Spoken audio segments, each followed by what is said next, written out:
children. Hello, dear explorers, on the island of knowledge. Today, I wanted to share something interesting about why we cannot hear any sound in a vacuum. I took everyone on a journey through the world of sound waves, where we discovered how sound really travels and what it needs to move.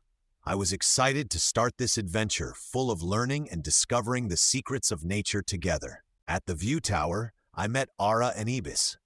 Ara said that sound in a vacuum could travel like the smell of flowers carried by the wind, only faster, because nothing in space could stop it. Ibis thought that if someone shouted in a vacuum, the sound would go around forever and someday come back to the owner of the voice.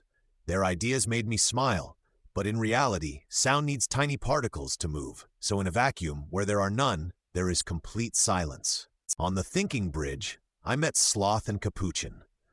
Sloth said that when he tried to listen to the radio while diving, he could not hear anything because radio waves did not travel in water, but the sounds of bubbles were very clear.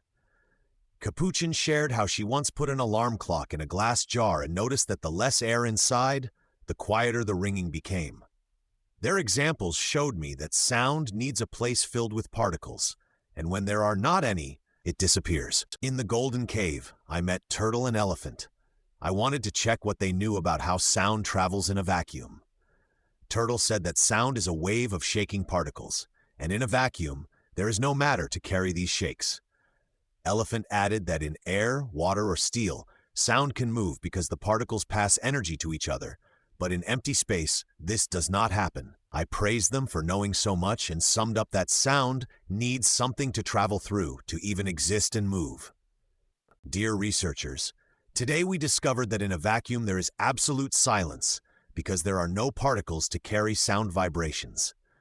We also saw how different materials affect the way sound waves move, and what happens when there is nothing for sound to travel through. I hope this knowledge makes you even more curious to keep exploring the secrets of the world. See you in the next adventures on the Island of Knowledge.